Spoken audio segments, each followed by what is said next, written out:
Little Horse and Big Conversation. Welcome to Little Horse and Big Conversation, where we give them their say, let the horse guide the way. Here at Little Horse and Big Conversation, we have the choice, so let's give them a voice. Here at Little Horse and Big Conversation, Little Horse and Big Conversation.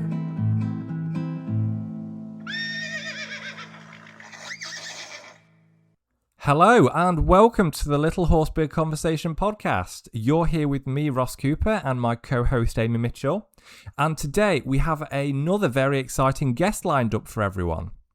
With a background as a US Navy deep sea diver and underwater medical rescue specialist, a master of Pran yoga and Qi Kung, the author of Just Breathe, which has been published in no less than 15 different languages, a pioneer, expert, and leading authority in the art and science of breathwork, having trained over 350,000 people at live seminars in 77 countries. Please welcome the Brulé of Breathing and the Godfather of Breathwork from Breath Mastery, Dan Brulé. Dan, thank you for joining us and welcome to the podcast. That is quite the bio. I first came across you because I read your book. And you know, it's fascinating. And I think it's one of those books that you can go back to time and time again and get more and more from it. So welcome, Dan. Thank you so much for joining us. My pleasure. Yeah. It's really interesting because obviously this is, on the surface of it, a horse podcast, but we like to talk about lots of other things, lots of things that related to it, and we talk a lot about both the horse and the human's emotional state, about the nervous system, about the way that we show up emotionally with horses, the significant impact that can have on the horse, and kind of vice versa too. And I think that's, you know, all that kind of stuff is kind of the reason why Ross and I both got interested in breathwork in the first place. Compared to your incredible expertise, my delving into it is very rudimentary, but I have to say from my own personal perspective, the short time that I've been working on it, it's made huge differences. Yeah. Which will come as no surprise to you, of course. But I think it might be interesting for people who don't know too much about you to kind of understand, like, when did breathing stop being just a physiological process for you, and kind of become more of a doorway into awareness? Yeah, I mean, I was the kid in the first grade who was organizing breath holding competitions in the schoolyard and hyperventilating and then squeezing each other until we passed out. And, sort of a spark was lit when I was in kindergarten in Catholic school, and the priest came into our class and talked about the book of Genesis and how God took dust of the earth and formed the body of man and breathed into the nostrils of man the breath of life. I have vague memories of that, but I know I must have gotten way too animated and way too excited, because my memories of the priest pushing my shoulders down, trying to sit me in my chair, and the nun tapping me on my head, trying to calm me down. I guess there was just something I couldn't understand why everybody wasn't excited. Like, wow, God is breathing into us. Like, wow. And then I had a lot of near drowning. I had too many near drowning experiences for one person to have. I guess I was a slow learner. And then I ended up being resuscitated. I resuscitated 19 people in my life as a emergency rescue person and paramedic and so on. And then at one point I myself need to be resuscitated. So I have a unique relationship to the breath. It wasn't a decision, you know. Life just kept sticking my nose in it. I tried to do other things. I tried to pay attention to other things, but when you work in high stakes life and death situations, you're trained to breathe. I mean, the lives are at stake and millions of dollars are at stake, but everybody has their high stakes moments. What the next conversation with your teenager, and in your case, the next time you approach a horse. I was very surprised over the years learning from people who work with horses just how sensitive they are, and what they pick up, and I never quite. I'm a dog guy. I can read dogs really well, but horses, they still mystify me.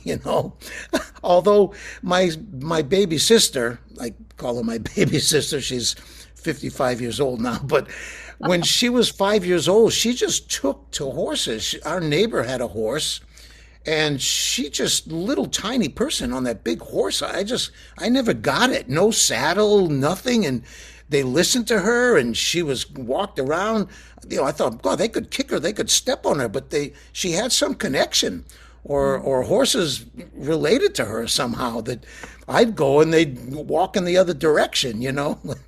So yeah, I'm excited to talk about this because I have had people at my seminars who live with horses, train horses, dressage, and own ranches and have herds of horses. So and I've been picking up bits and pieces as I go from people who are close to horses, and I'm more and more intrigued. So I'm psyched about this conversation. Yeah. I'm really intrigued with you saying that you've had multiple people come to your seminars who come from different equestrian backgrounds, like you say, in dressage, who, they might be pleasure riding, they might trail. How has that, how or why have they come to your seminars? What are they seeking? How's that varied? Because within certain disciplines, and I don't want to, I'm probably speaking a bit generic here, you may have a variation of what a individual person's interest would be, which sometimes is influenced by the discipline that they're in. So you've had quite a variety. So I'm really interested to hear how you may have noticed the difference there.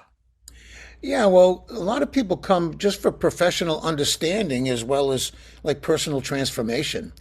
Anybody who's interested in health and wellness and self improvement, personal growth, spiritual development ends up gravitating towards breath work at some point, towards breathing. Every genuine spiritual path, ancient or modern, touches on the breath in some way. I mean, even the word inspiration, respiration, expiration, spirit is the root of that word. And um, so people come, they're after peak performance. They're in everyday stress and tensions, optimal, maximum potential, optimum health, heart connections. The breath, it's no accident. The lungs are wrapped around the heart. When you breathe, you're awakening heart intelligence, and breathing awakens body intelligence. And so for connection, spiritual connection, heart connection, just energetic connection to other people, to nature, to animals. And so it's about consciousness, it's about awareness, it's about emotional intelligence, heart intelligence.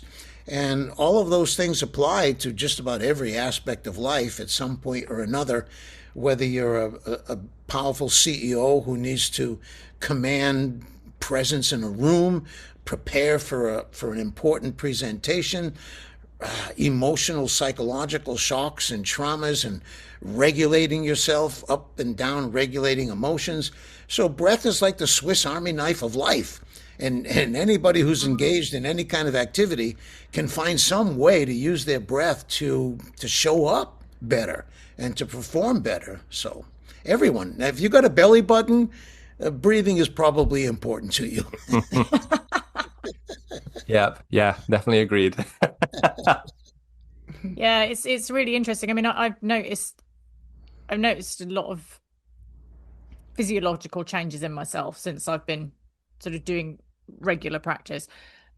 But what you were saying there about the effect on the heart, I feel like that has probably made the biggest change in my connection with horses, I think, because they feel that. And I think I've always been quite, I've always had a good connection with horses and with animals. But since doing this, I feel like it's improved to a much deeper level. Yeah, the physiology is the science around the physiology is unarguable. You know, carbon dioxide is a volatile acid. It's critical in our pH balance in our body, and cognitive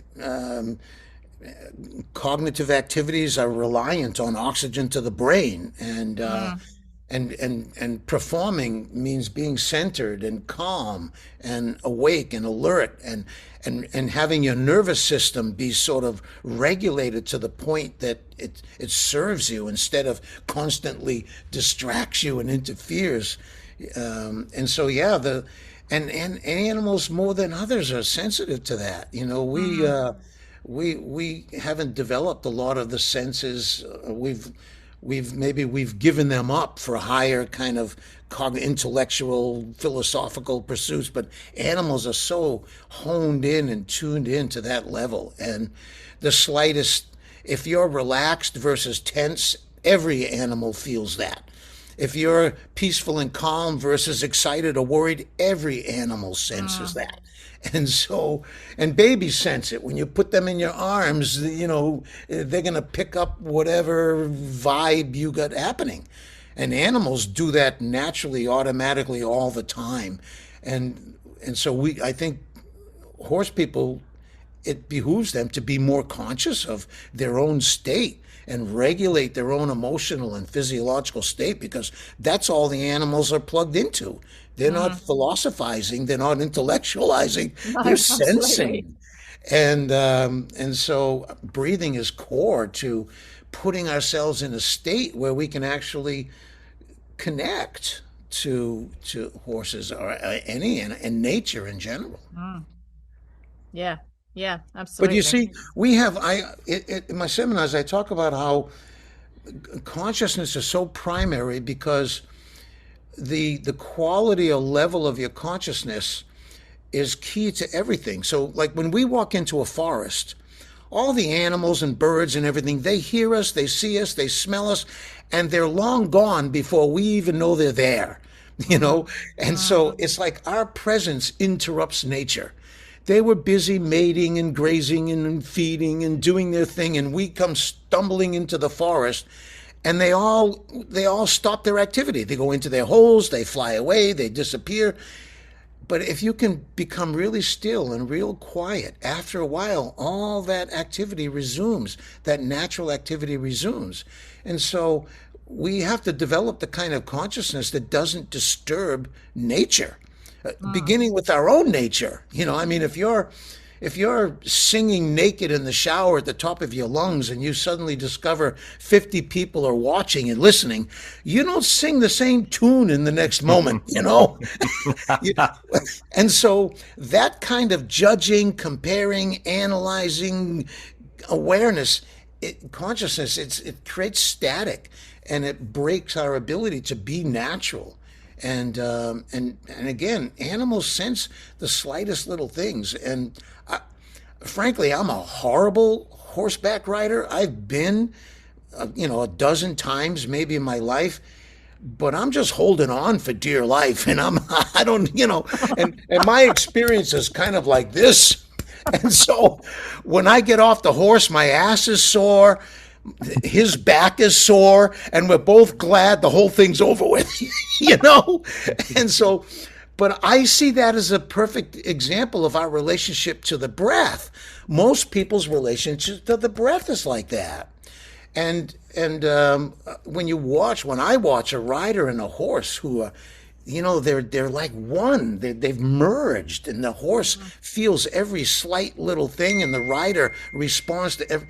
It's beautiful what can happen when those two things really merge. The horse will do things it would never do by itself, and the human can go places and do things they could never go. So I think that it's a perfect metaphor for our relationship to the breath. If we're disconnected from the breath, if we're unconscious, if we're not aligned or aware, then the whole ride through life is just a lot more difficult than it needs to be. The ride through Yeah, life. I like that. yeah, it's fascinating. It's kind of similar in some senses. I think we get a lot of education really wrong. We learn stuff that doesn't help you to be a human being. Yeah. I mean, because I have a friend of mine who I teach people to trim horses' feet, and as part of the course, I have a friend of mine she's a life coach. She's also a vet. She's all sorts of things. She's all round fabulous lady. But she comes and talks to the students about kind of understanding how emotions work and working with your emotions. And I feel like that, along with this, just how to breathe, the breath, like it's so fundamental. We should all be learning. We should be developing this as kids. It should just be what we learn. And like, how many problems in life would go away if we all as human beings did this stuff and understood it? If I would have just taken a breath before I did or said certain things in my life, I could have avoided a whole lot of problems. But yeah, and one of my teachers once said, Dan, it's who you are, not what you say or what you do, that really makes the difference. And so showing up with a regulated nervous system, showing up with an open heart, showing up in a space that's both energized and calm. I mean, the universe responds to that kind of presence, and our own soul and our own body and mind respond to that kind of, you could call it emotional energy, but I mean, emotions are just energy in motion. And so, Exactly. yeah. And yeah, and it's unarguable now. You breathe in a certain way and you feel a certain thing, and you don't need science to show you or prove you just, your own experience validates it. So, but thank God, science and technology, wearable technologies, all the scientific studies are showing what the ancient yogis and Taoists and Buddhists have been teaching for 3,000 years. At least now, science gives us, aha, so this is why breathing helps. This is why breathing works. We're starting to hack into and understand the neurochemistry, the brainwave states, the brain regions that light up, the kind of energy we're radiating, that's all linked and directly controlled by the breath. I think that's really exciting because, like you say, there are so many of us which know these ancient practices work, but we know they work, but for the science to then get on board and just back that up gives it a little bit more credibility or a little bit more weight in certain circles, which helps then access those areas of what's the word I'm looking, skepticism. Yeah, some people need that. If the doctor said it's okay. Oh, science proves this right. They've been waiting, and they kind of need that before they give themselves permission to do something. Not everybody wants to be their own scientist, but thank God we got a bunch of them out there who are now confirming and validating why. Wow, if you're not practicing breathing, you're missing some really powerful things in life. Yeah. Because you've just touched on there, Dan, about the link between the nervous system and breathing. So for everyone listening, could you walk us through that a little bit more? Yeah, the happy hormones, dopamine and serotonin and oxytocin, we have a pharmacy in our brain, and it's constantly producing chemicals and stuff. And the research around the vagus nerve, that's like stunning.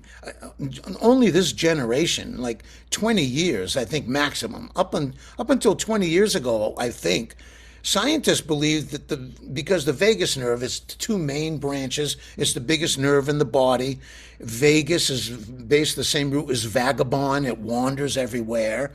It's connected to all the vital organs and structures and so on.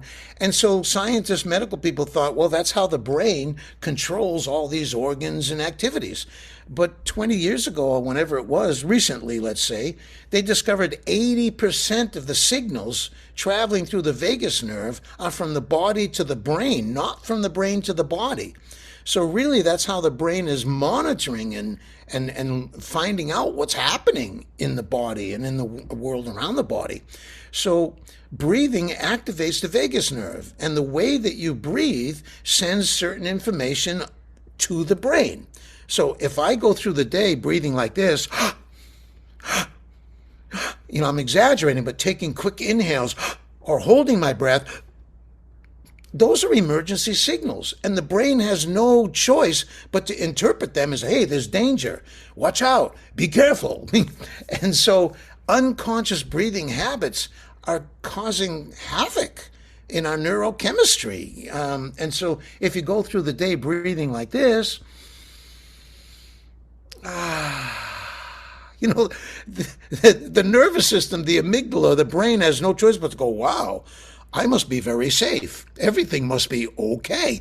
And so, this is the principle why it's trained in special forces and first responders and elite martial artists, because your brain on one level, it's the highest part of a dumb animal, but it's limited by what information it gets, and every breath you take sends it information.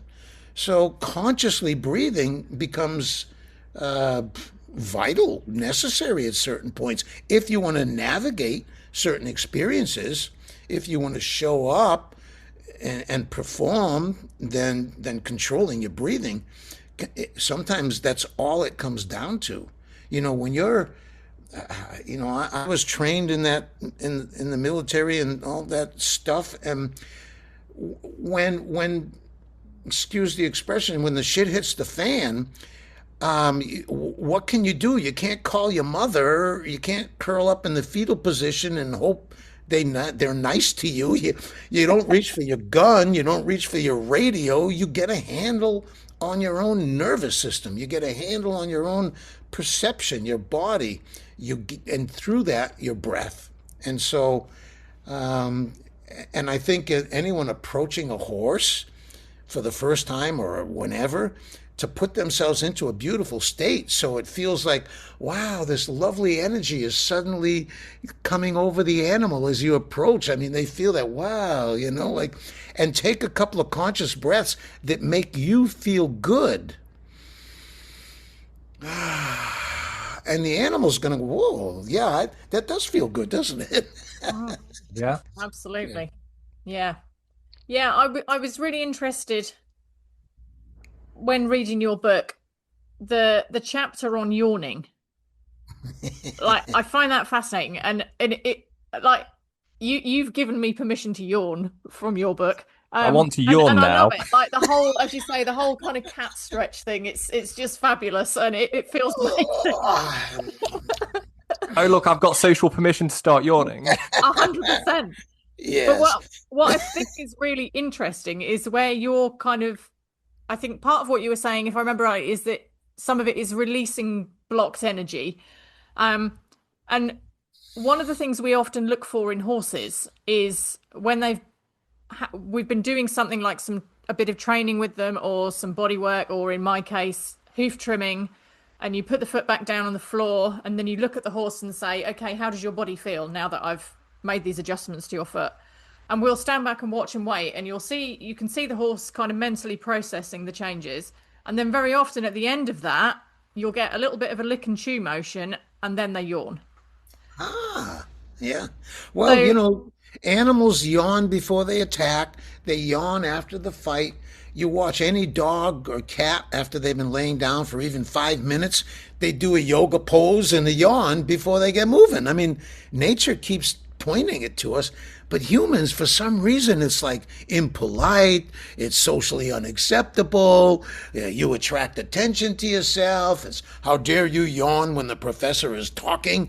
We have so much junk getting in the way of being natural, social taboos and cultural rules and stuff, and it's like we become so unnatural. The more we get up into our head, sometimes the more unnatural we become. And so coming back down into our body through the breath, now we can resonate with the rest of nature for a change, instead of dominating it and manipulating and controlling it, we become part of it.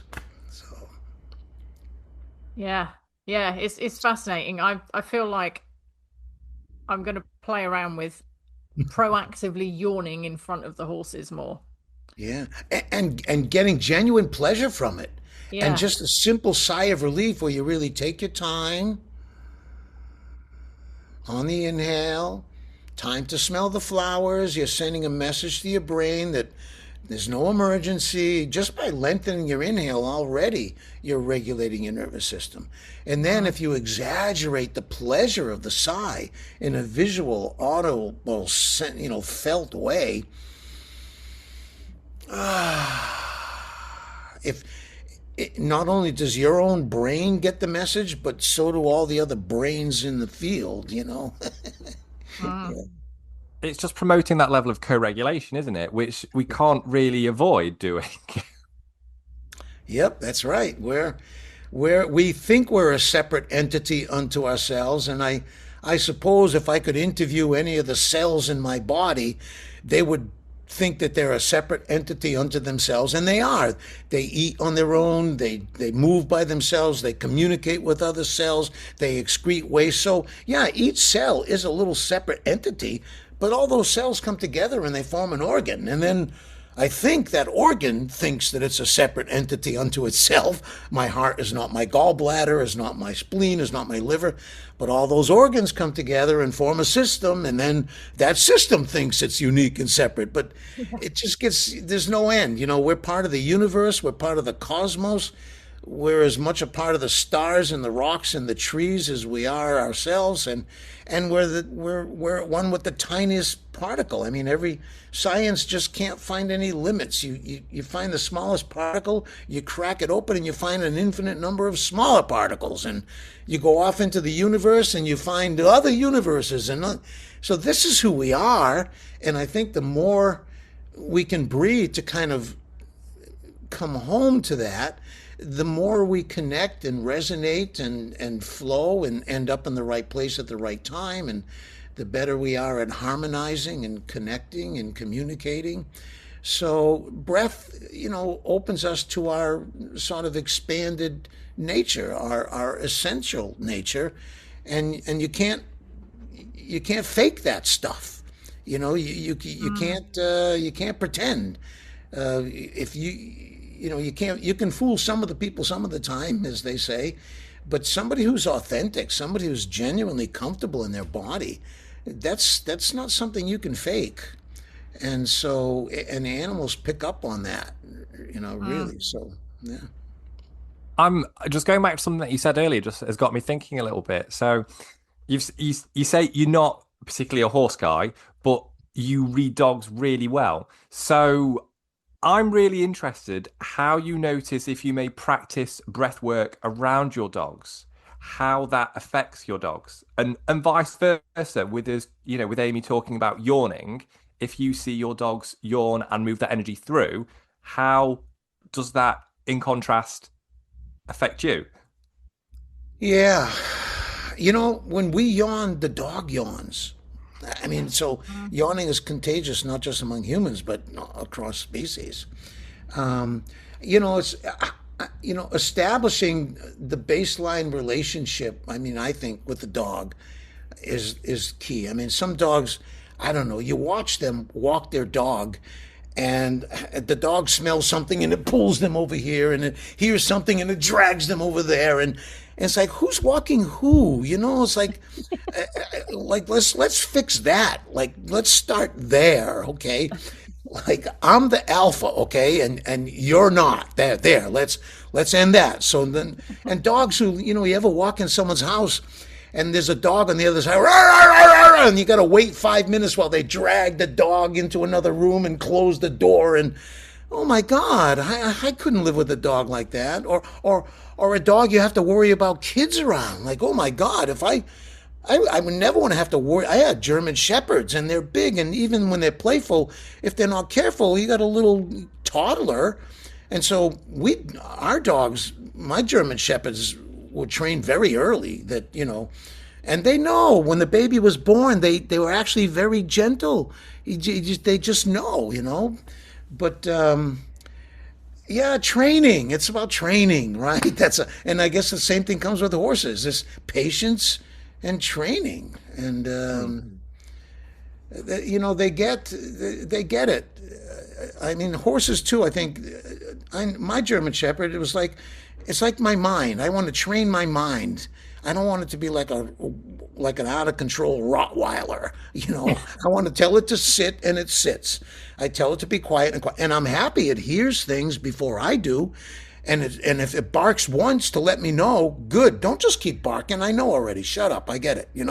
So I think it's about training, and what kind of relationship do you want to have? I forget her name. I think her name was Victoria, but it was 30 years ago or more. It was 1980 when I was in London, and she had all these trophies, dressage.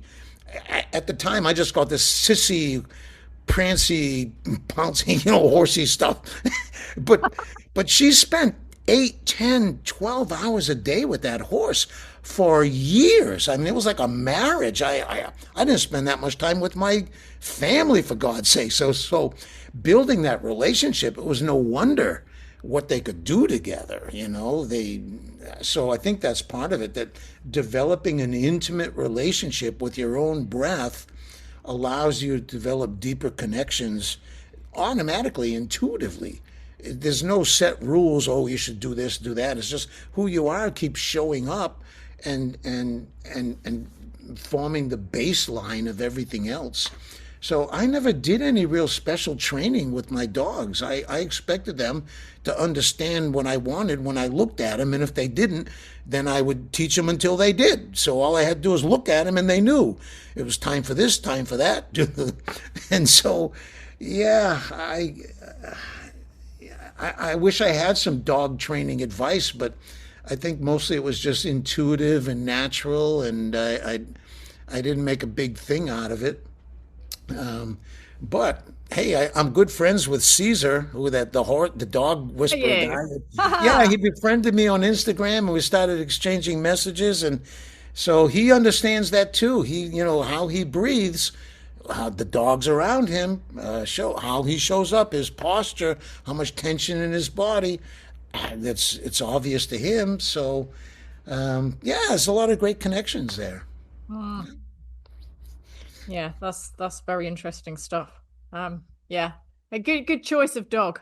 I've always had German Shepherds. I love Oh them. yeah, I love them. Yeah. Something as well. And I think you mentioned it in your book, but I was listening to a podcast by somebody recently, and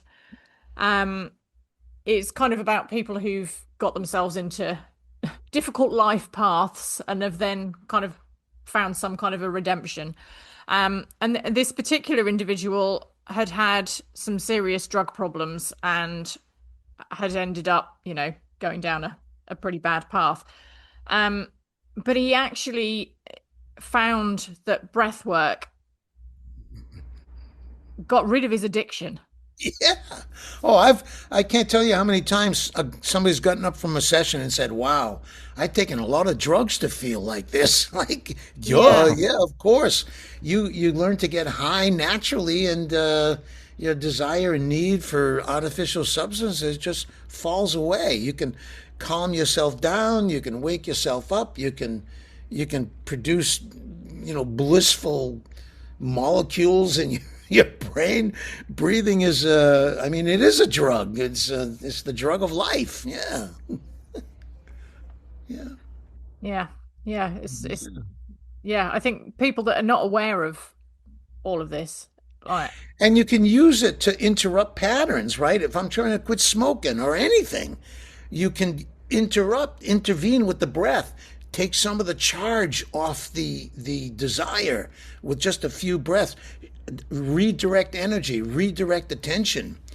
And so, heck yeah, I've worked a lot in the drug community over the years, and rehab centers and halfway house, people who run and manage addiction centers and treatment centers, and working right in them because it's a no-brainer.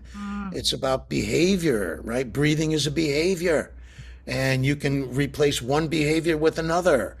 Breathing is about chemistry. It's about regulating emotions. It's about managing emotional states and physical states and mental states. And so many people just surrender to the pharmaceutical company to handle all that.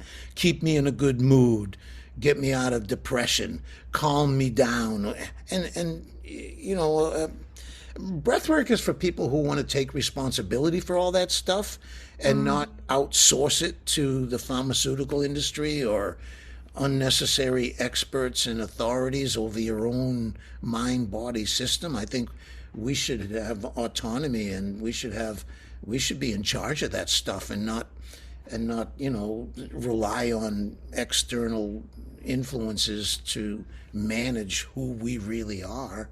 But hey, sometimes it's easier for people to just pop a pill than it is to practice and do some work or do some studying. So I can't fault anybody because we all got our own way. And I'm not going to try to change anybody. But for those people who want to change, I mean, breath work, in all the 50 years I've been teaching, if there's one common denominator, who comes to breathwork? It's people who are interested in change. They're about to go through a change. They're navigating a change. They're recovering from a change, a life change, a job change, a relationship change, a health change. And breathing is like, wow, this is it. If you are navigating change, breathing is a go-to process. If you're recovering from some change, if you're about to go through a change, breathing couldn't be a better companion. So, yeah. I think you've probably answered the question that I'm going to ask you in a minute, but why, in your experience, why do you feel that breath work being on a level so simple to introduce, you know where I'm going with this, why do you feel so many people struggle to acknowledge it? Because that is the problem. Because it's so simple, because it's so basic, because it's literally under your nose, because we underestimate it, we overlook it. That's exactly the problem. The simplest, most basic things in life always turn out to be the most powerful, and they're the very things that we don't give any attention to because they're so simple and obvious. So that's the catch-22 situation. I mean, I teach breathing. People still roll their eyes. I mean, even as much as breath work has been the leading trend in wellness globally for over 10 years. Think about that. For over 10 years, breath work, out of all the possible modalities, has been the leading trend in wellness. And so people are waking up to it, but a lot of people still breathing. What is there? You breathe in, you breathe out. What are you talking about? Breathing, schmeathing. So, yeah, a lot of people just don't get it. And they don't get it because they haven't had an experience. They don't get it because they haven't actually just practiced for 1 minute, 5 minutes, 10 breaths. Because as soon as you do that, if you're awake, if you're intelligent, if you're sensitive, you're going to go, oh my God, yeah, wow. No wonder people practice breathing. But the proof is in the pudding. And that's my job. I'm a missionary for the breath. I'll do whatever it takes to get somebody to just practice. So then they don't need me, and they don't need science, and they don't need anybody to prove it. They have their own experience, and now they're motivated to learn more, to practice more, to get better.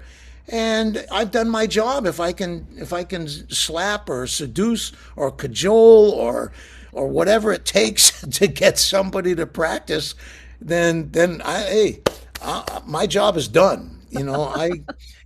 I've been trying to teach something that cannot be taught, and that's what breathing is. You can't teach breathing any more than you can teach balance right? Any more than you can teach whistling. I mean, I can whistle, but how in the world can I tell anybody how to do that? It's impossible. And so breathing is like that. How do you teach something that cannot be taught and can only be learned? And that's what breathing is. Well, you tell stories, you give people things to practice, and you leave the rest up to God. And that's where I'm at with teaching breathing these days. I assume and I hope that when they show up, they're already interested. And if they're already interested, then wow, 99% of the work is done. Now all we need to do is practice a couple of things and see for yourself, where are your limits, where are your strengths, what's possible, what starts to happen inside of you when you breathe this way or that way. And then natural intelligence will take over, I think. Yeah. It's so interesting, isn't it? It's if you like, so I'm sure there are people listening who this is a whole new concept to.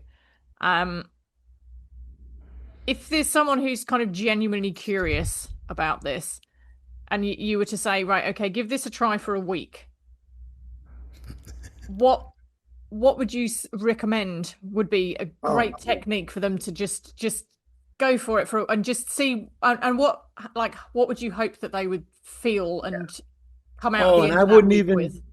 I wouldn't even ask a week of them. I would say 5 minutes is enough.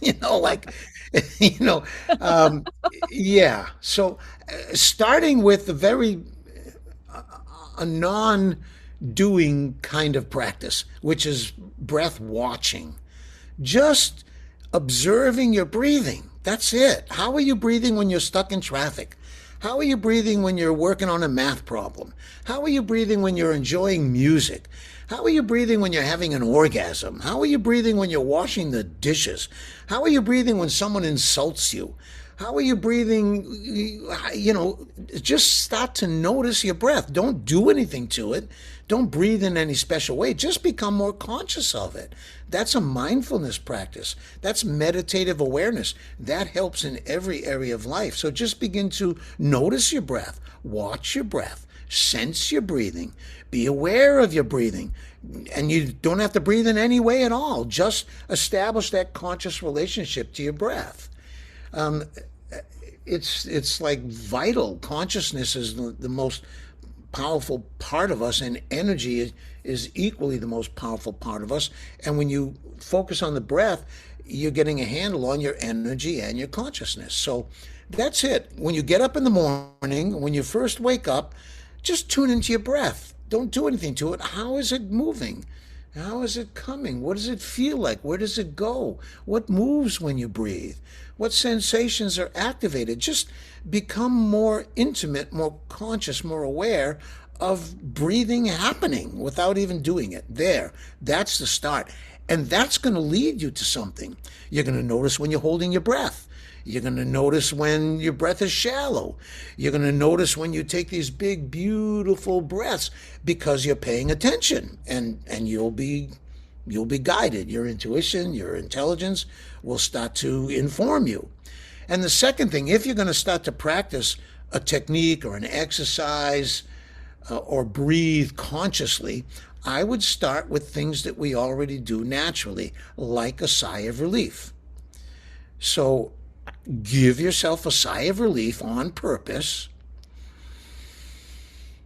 and realize that, wow, you know what it is. It's an inhale that's twice as big as normal. You create this extra stretch, and then there's a release, and you don't blow and you don't push. You just let go. That sigh of relief. One of the most recent studies out of Uberman Lab there at Stanford, cyclical sighing. Just give yourself one sigh of relief after the other.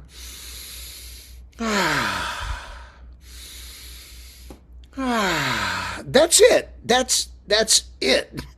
You already know what a sigh of relief is. Just make it more theatrical, make it more exaggerated, make it Shakespearean, right? and your lizard brain and your amygdala and your prefrontal cortex everything is already going, whoa, it's lighting up. Things are happening. 5 minutes of repeating a sigh of relief has more benefits than any stress, anxiety, or coping technique, any meditation technique they've studied. A simple sigh of relief. So start there and just do it on purpose. Exaggerate it, get your whole heart, mind, body, soul into every sigh of relief. Imagine something beautiful, right? Picture something wonderful. Tell yourself something powerful. So you combine that sigh of relief, a conscious, deliberate, physiological sigh, packed with juice, with imagery and movement and sound and enjoyment. Because what you get out of breath work depends on what you put into it.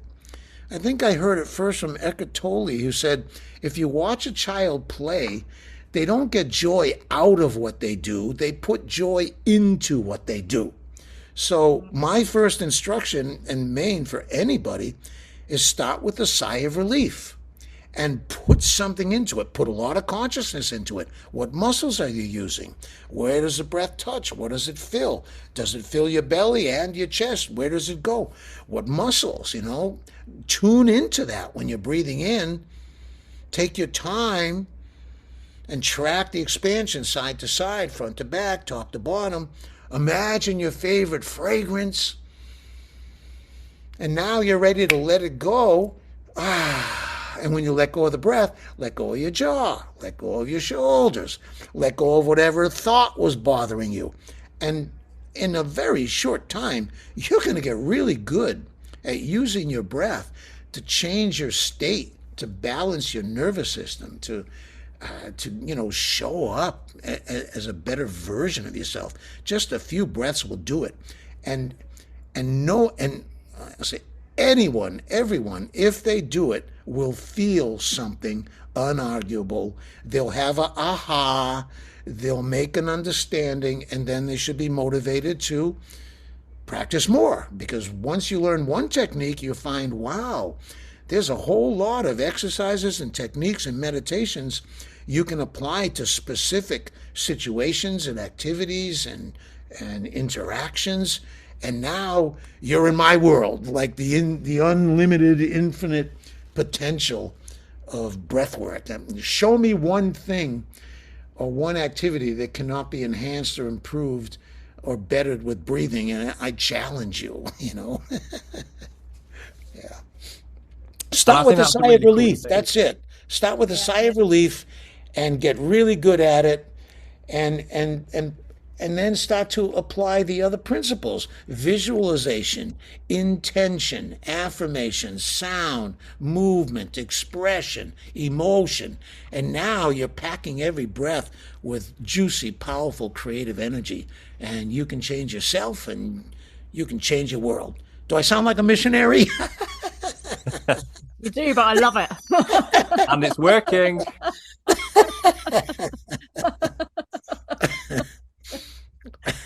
There was one thing that really stood out to me personally when I read your book, and that was the archetypal affirmations. Right, that comes from Binny Dansby and her source process, a really wonderful breath worker. She's been doing breath work for as long as I have, 50 years or more for sure.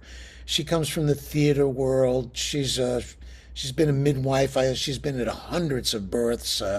She coaches new mothers and mothers-to-be, and just a brilliant, brilliant lady who really understands combining breathing with affirmations. And that's what you refer to, these archetypal affirmations. Really powerful.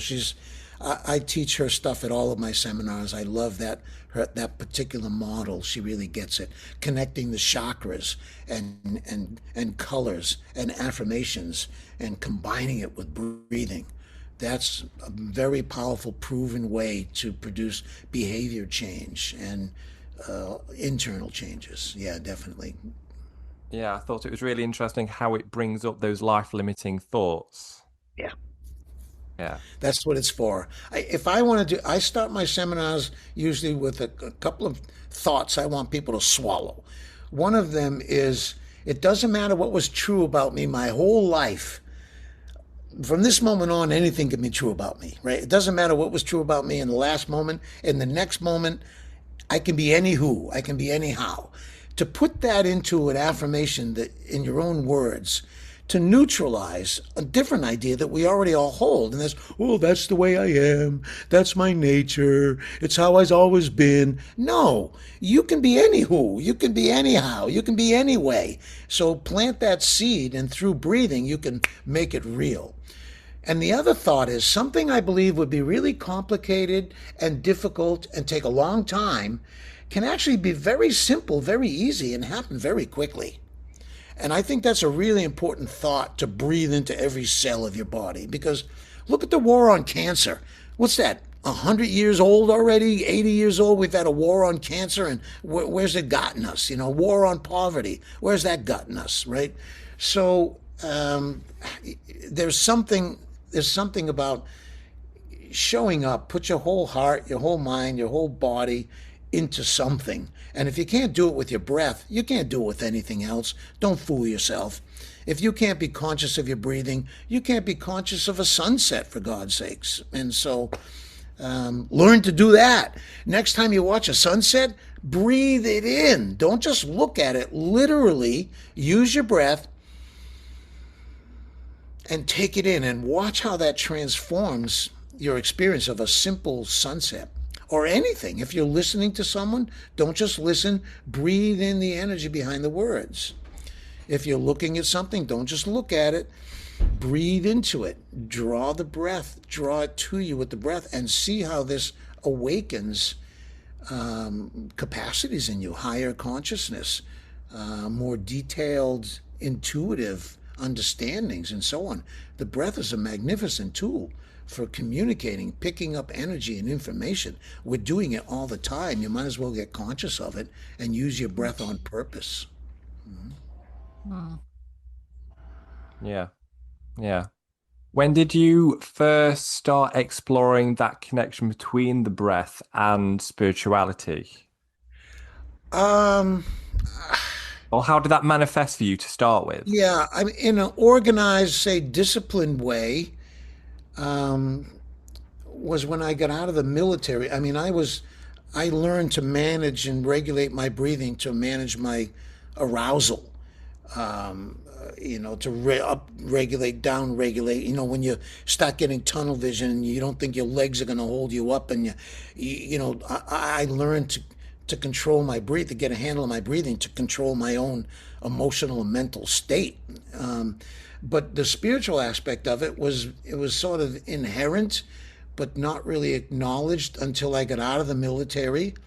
And I took breathing into more of the softer arts, and found that ecstatic, I could say I discovered the ecstatic nature of the breath. When I drowned, I had an equipment failure. I blacked out, and I was resuscitated in the bottom of the boat. I mean, and so when I realized I was breathing, my experience was I was breathing bubbles of light and not molecules of air. And that in itself was and they were bursting everywhere inside of me, and it was orgasmic. It was ecstatic. And I wondered where this had been my whole life. Where was this kind of elevated feeling and connection? My heart was wide open. I couldn't tell where the edges of my body left off and where the rest of the world began. And I thought, wow, where has this knowledge or this awareness been my whole life? And where is it in other people? And so, it was just forced on me that the breath was the link. It was the tool. It was the thing that brought this experience alive. We're living in an invisible world, and we're missing so much of it. You know, our senses are actually preventing more of reality than they are revealing. I mean, what I can see in the electromagnetic spectrum is a narrow slice of what's out there. And dogs hear things we don't hear, and cats see things we don't see.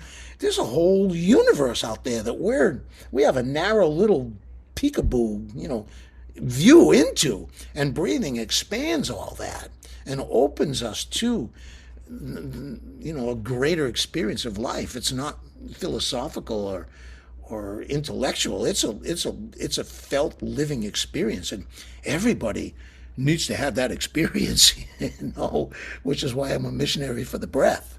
So for me, it was forced on me. I learned the hard way that I'm not just breathing air, I'm breathing energy. I'm breathing life force. I'm breathing divine energy. I'm breathing God, and no matter what you want to call it. And once you have an experience like that, you can't forget, you can't go back, you can't pretend it didn't happen. And so all I could do was teach it and preach it and practice it and hope I can convince a few other people to do it. Yeah. Well, hopefully you'll have convinced a few more to give it a try just listening to this today. Yeah, I've been kind of trying to preach this a little bit to people myself recently, saying how amazing it's been for me. Yeah, it's too good to be true. People go, everybody's saying life changing and blah, blah, blah. It sounds so cliche, I have a very practical example that I can now give to people. So I've always had a phobia of dentists. I find being in the dental waiting room previously, my heart rate would go up. I'd be in this like shallow breathing, just almost having a panic attack. Like the whole thing is horrific. I would need to be given some diazepam just to be able to cope with the whole situation. And I recently had to go and have a tooth extraction done, which for me would, in previous days, have been an incredibly traumatic experience. And I won't say I was looking forward to it, but I started from when I first got up in the morning through to the point when I was sat in the waiting room, just doing some breathing exercises. And then whilst I was actually in the dentist chair, I was doing box breathing and just really focusing on that. And she'd finished and said she was finished, and I hadn't even really taken on board of what she was even doing. Yeah. That's the redirecting of attention. That's the redirecting of energy. That's the solution for everything. And you're not holding on to the chair with life. You're relaxing your hands. You're relaxing. Yeah. You're focusing on your breath. And life is just happening. And your relationship to it is completely different. Oh, yeah.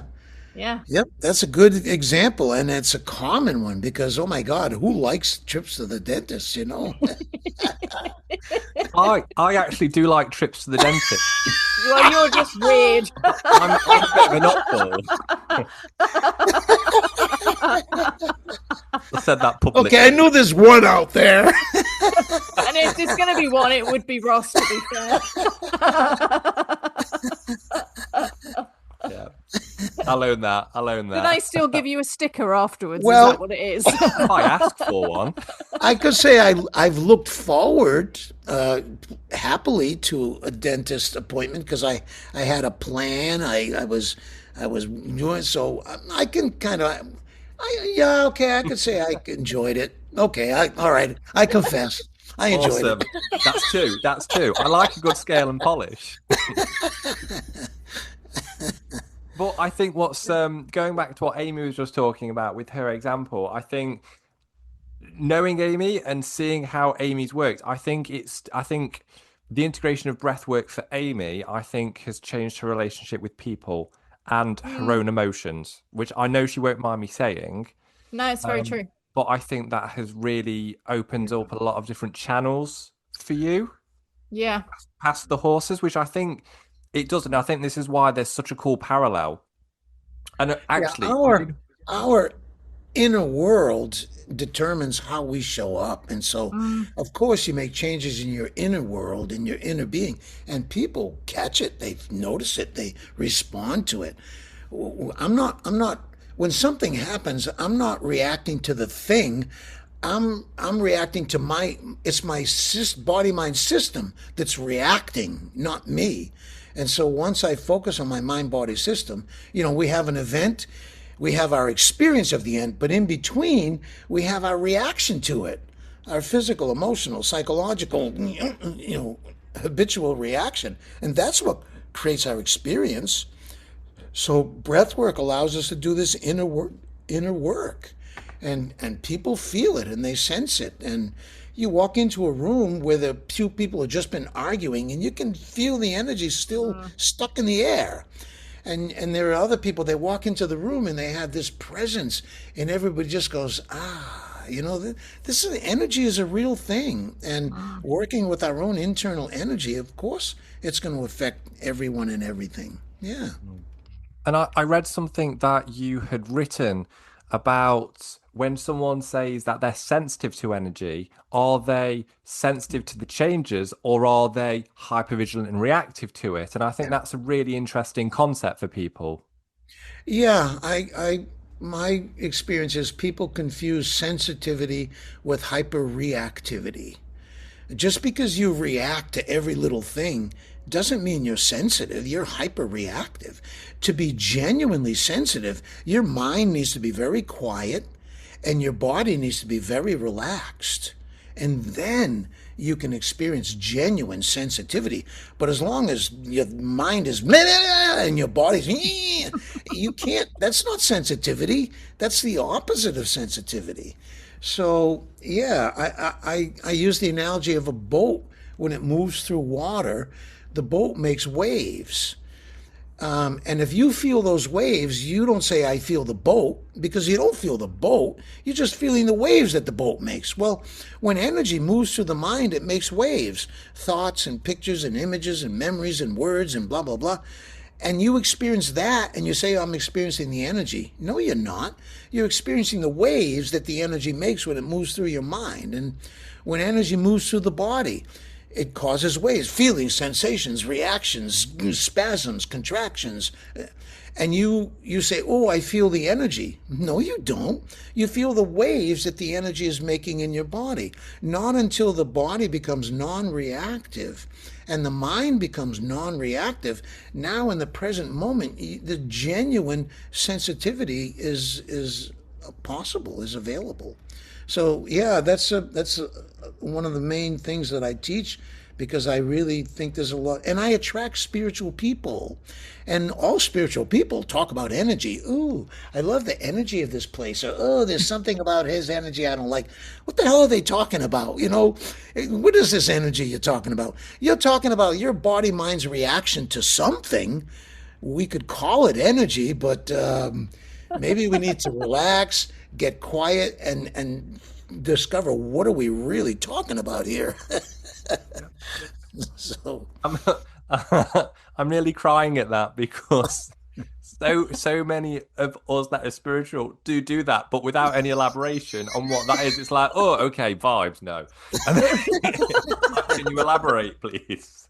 yeah, and that's why we're so easily fooled, because unless you dress and look like and talk like a certain whatever, people don't get that that's what you are. We're easily deceived because we respond to superficial things. I mean, if I was going to be a criminal, I would dress in a suit and tie. I mean, it just makes perfect sense to me, like look legitimate and you can get away with anything.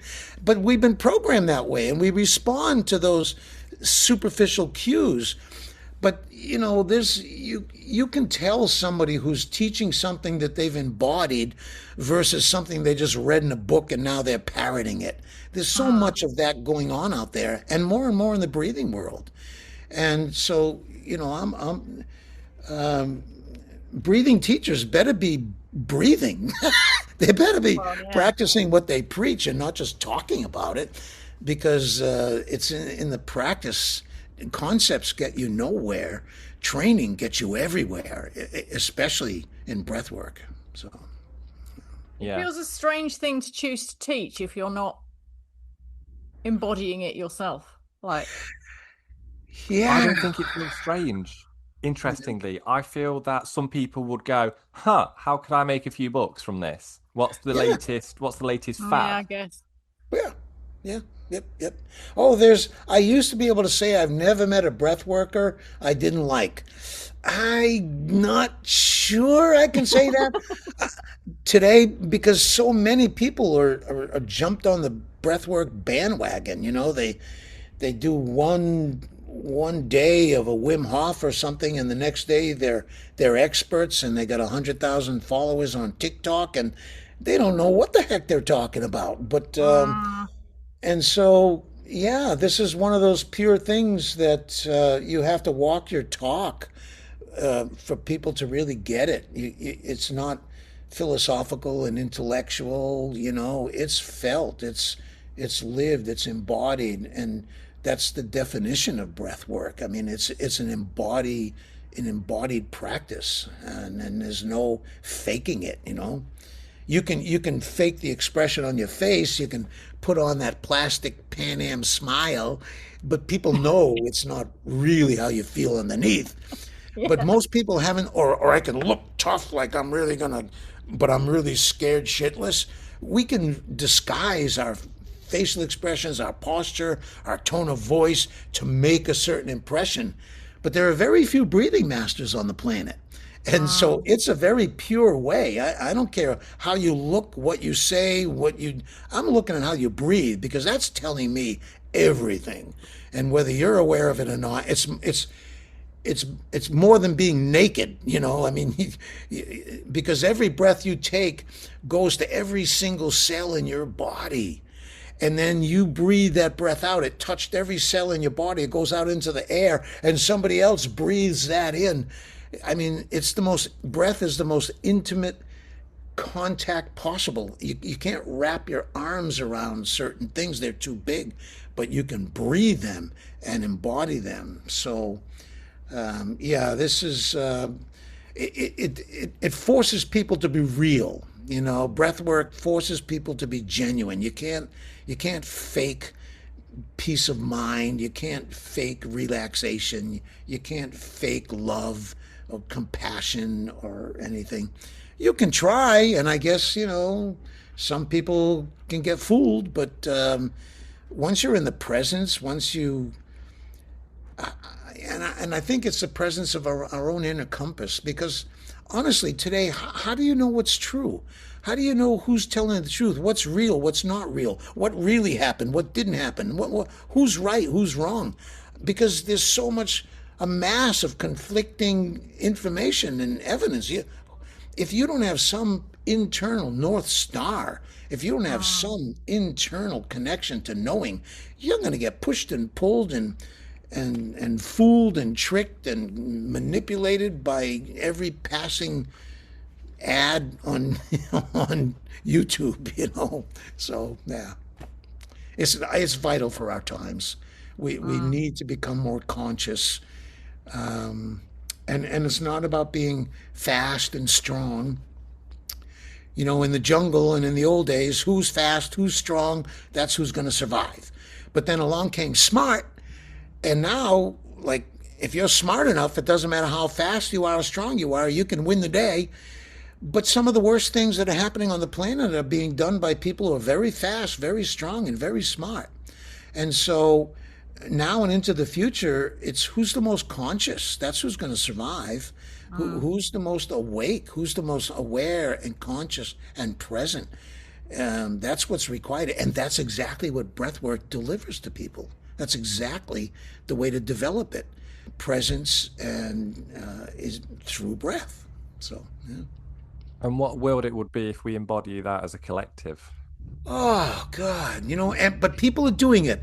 When people get together and they breathe and they synchronize their breathing, it sends waves out onto the rest of the planet that wakes other people up, that stimulates. It's happening more and more.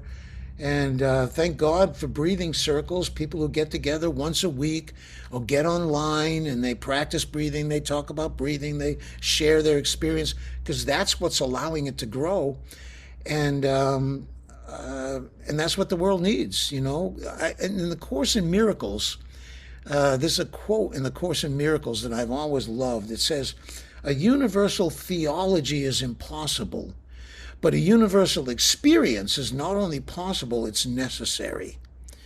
And I think breathing is that universal experience. When people breathe together, they become friendly. They connect. They put aside superficial differences. It awakens something deeper in them. They can get around their particular religious or social biases or whatever, and they can connect at a real level. And so I'm not surprised that breath work is at the cutting edge of not just human potential movement, but the world peace movement. Yeah. Yeah, it's a powerful thing, isn't it? It's a very powerful thing. And I think it's super cool bringing this, with what you're saying about breathing circles. Amy's got a herd of horses at her track livery. But what's really, really profound, and I think horsemanship at the moment is such an exciting place to be, because horsemanship isn't just about your technical skill. It is about everything that accumulates together for you as a person and what you are taking and showing up as. Yeah. And a horse, you can't fool a horse. Horses know horses know whether you're breathing or not. They know your emotional state. They know everything the minute they clock eyes on you. But going back to the breathing circles, some of the most profound and beautiful moments I've had is when I've been hanging out with a group of horses, and each one is synchronized within a level of safety, and the whole earth just spins. It stops and it spins. Yeah. Yeah. Yeah, there's that invisible energetic connection that communicates information, communicates emotion, and we've just gotten so civilized that we're kind of disconnected from that, and breathing reawakens that capacity in us. You end up in the right place at the right time. You say the right thing without thinking about it. You do the right thing without planning. We get into the flow. Yeah, and that's what's needed more and more in the world. People with open hearts and connecting, and that's what hopefully what all the breathing circles and seminars are about. Yeah.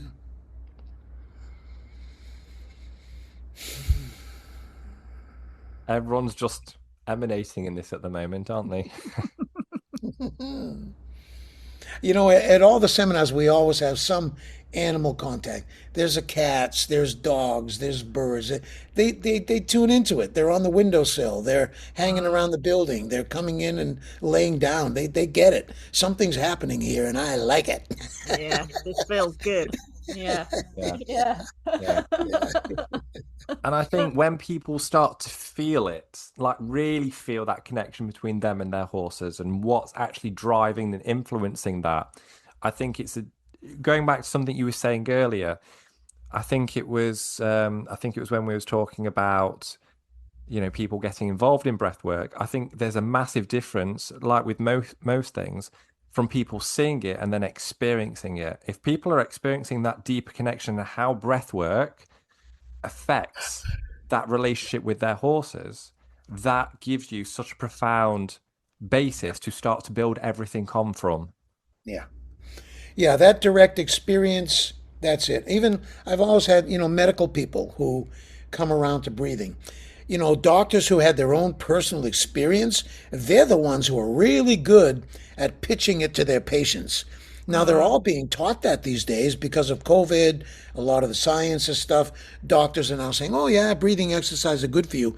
But you can tell that they're just passing on the information versus when they themselves have used it and know it. And that's when people get it. It's not just that the doctor said it's okay, but wow, I get this, we get a certain feeling of confidence or something. We've been trained that, hey, if the doctor says, we're primed to really take that to be more meaningful than it is, even though, a lot of doctors have no business giving relationship advice or any kind of advice other than medical advice. But we tend to turn to them for all that other advice just routinely. I mean, I have a marketing guy, Dan Kennedy, that I practice, and people ask him about questions about life and stuff, and he goes, I don't know why you're asking me about that stuff, but it's because we've developed a comfort and a rapport and trust. And when advice comes from someone that you have a rapport and trust, it goes deep. It makes a big difference. So thank God more and more people in influential spheres are talking about breath work, and they're preaching it, they're practicing it, and they're promoting it, because that's what it takes for some people to finally do it, the right person, the right kind of person to, give a testimonial about it, and then they're all in. So, hey, the more the better. Yeah. So as Bruce Lee, I love that. I mean, just in your book, there are so many techniques, and I'm sure that there are a massive multitude of techniques that you're aware of that are not in your book. What, in your position as the Bruce Lee of breathing, what are the techniques that you personally really enjoy? Yeah. I like extracting the practices, the actual practices, from the rituals and the dogmas, and like let's you don't have to become a Buddhist, you don't have to become a Hindu, or Taoist to get the benefit of what they practice. So that's I like to preach the fundamentals. No matter what school or style or which teacher or what method, what approach, there are certain fundamentals. And if you identify them and you practice and you train in them and you put them together in your own unique way and you bring in other things that you're already good at, you're going to develop a perfect breathing method or style for yourself. And maybe it'll be good enough that it'll work for a whole lot of other people. So the fundamentals are what I started with: consciousness. How the more aware you can be of your breath, the more aware you're going to be in general in life. The more conscious you are of your breathing, the more conscious you're going to become of your posture and your reactions and your thoughts and your feelings and your emotions and the effect that your words have. So breath awareness leads to more awareness of everything. And being conscious of your breathing carries over into being conscious of many other things automatically. So that's the first thing. Just put more consciousness into your breathing, and a certain quality of curiosity, a lightness, a playfulness, not strict, stern, rigid, right, wrong, good, bad, should, shouldn't, must not that kind of input, but something more curious and exploratory and inventive and creative. So that's it, your relationship to your breath, a conscious relationship to your breath. And then you drill on the basics like speed. A healthy person should be able to breathe quickly for as long as they want and not be difficult, or breathe very slowly. Or breathe high in your chest, or breathe low in your belly. Breathe through your nose, or breathe through your mouth, right? And so just basic, you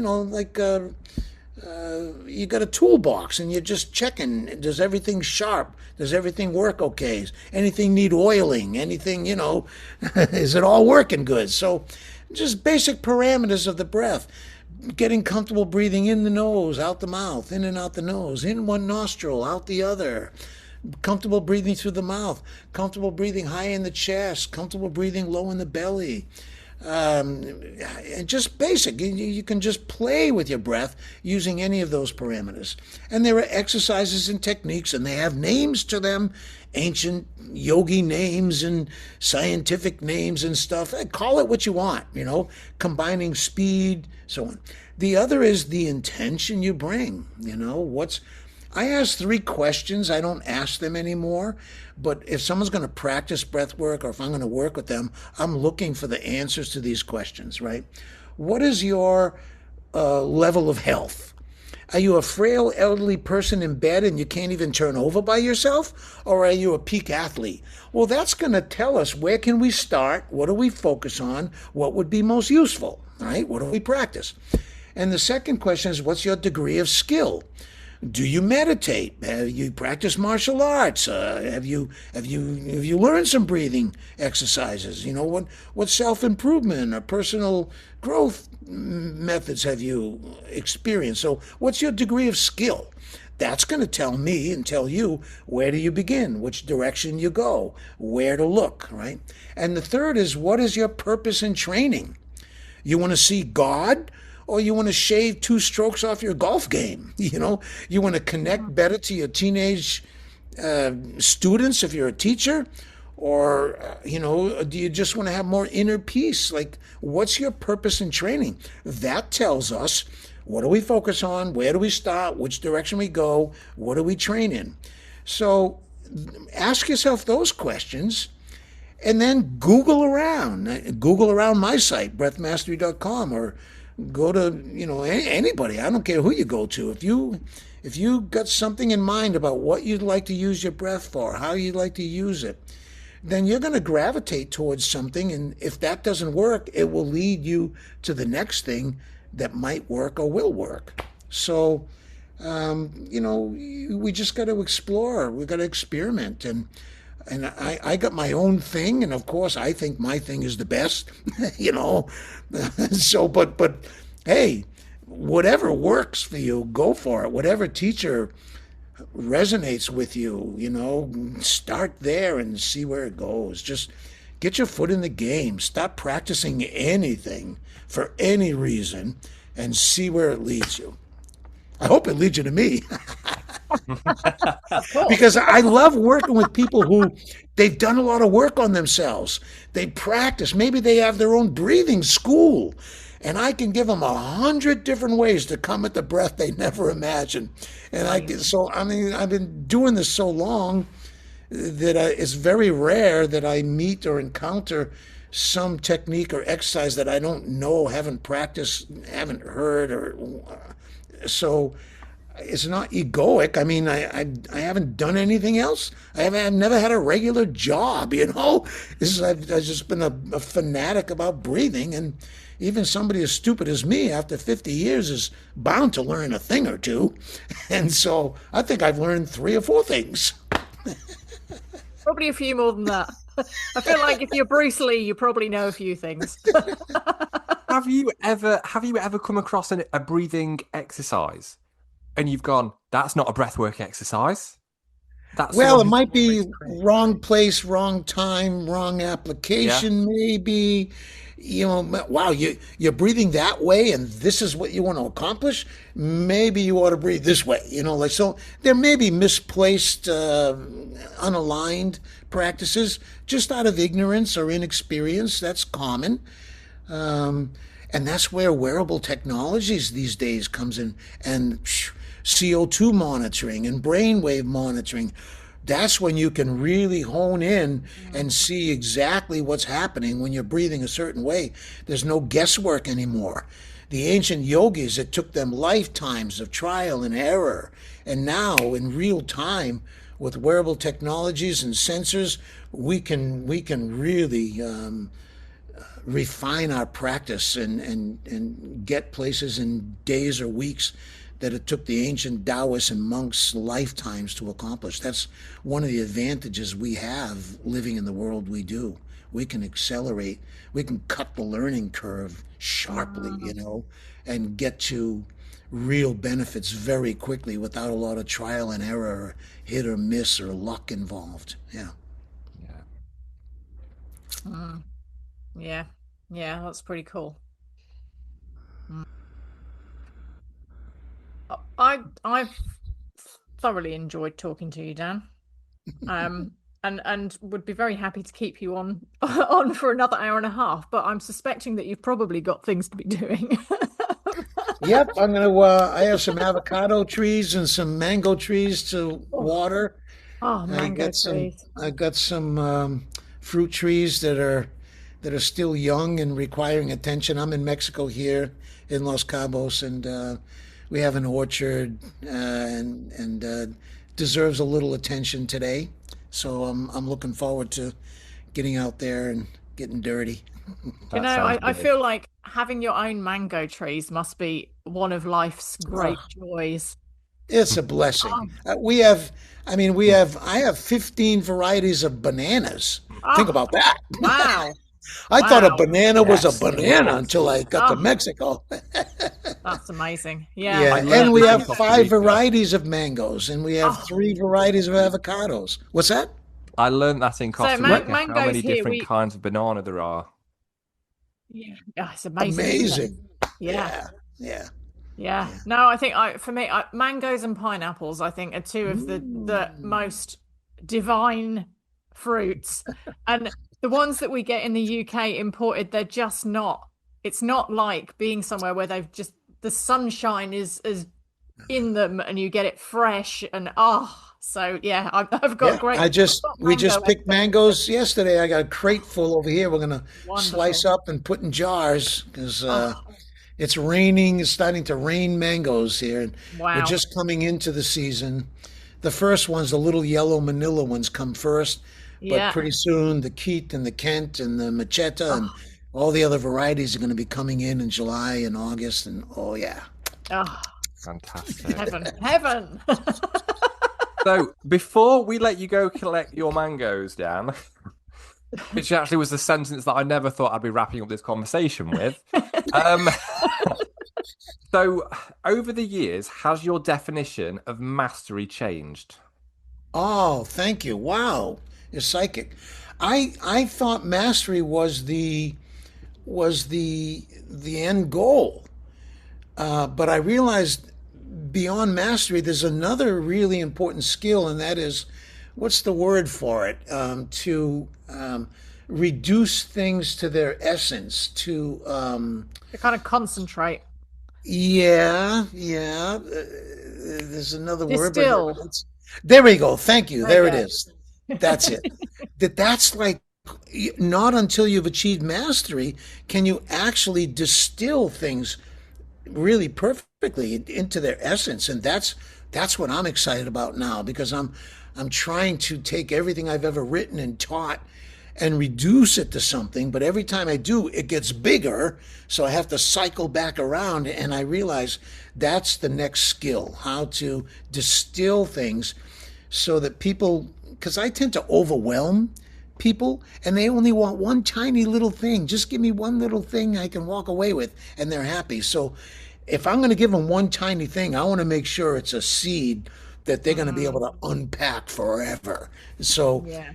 that thank you for that question because that's been my insight in my process is okay, so what? So mastery, so what?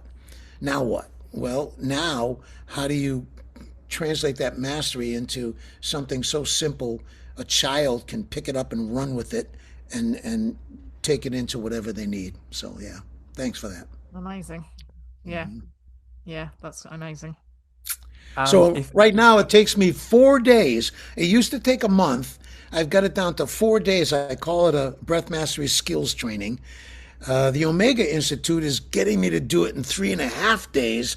So at some point, I'm going to be able to reduce this to something that doesn't require, a week or a month of practice, but some intensive, immersive experience. But it's getting shorter, and that means it's more accessible to people in a busy world. I mean, if you can take a weekend off, that might be enough to change your life forever. But right now, my practitioner program, it's a year long. When I looked at my own certification process 40, 50 years ago, it was 3 years. Honestly, it took me 3 years to get to the point where I felt really confident about dealing with things that can come up in different kinds of people, and then reduced that to a year, and then reduced it to 6 months, and then reduced it to 3 months. But hopefully here in the next year or two, anybody in a very short time can dive into breath work and learn how to, I mean, actually change anything about their life. I'm excited because it's not just possible, it's likely. It's more likely than not that if you're really interested in changing something, improving something, healing something, that intention powered by the breath will make it happen. Definitely. Yeah. Excellent. And if people are looking to find more on your work, where can they find you? Thanks. Breathmastery.com. On Instagram, I'm at Dan Brulé Official. Those are probably the two. I'm on Facebook, I'm on YouTube, and if you Google breathwork, it's hard to ignore me. I'm going to bump into you. And so, Well, all those links will be in the bio, so Yeah. anyone oh, looking thanks. for them Yeah. will be able to find them very easily. But Dan, thank you so much for taking the time to speak to us. It's been an absolute pleasure. And Yeah. yeah, Pleasure is mine. I'm Appreciate it. sure it will have definitely will have inspired some people to dig deeper into this. So that's Good. fabulous. Yeah. Yeah, on my website, there's the main course is mastering the breath. That's and we have a whole lot of free stuff. If you subscribe to my newsletter, Breath Mastery, you're going to get every week a different breathing exercise. You're going to get articles. You're going to get books.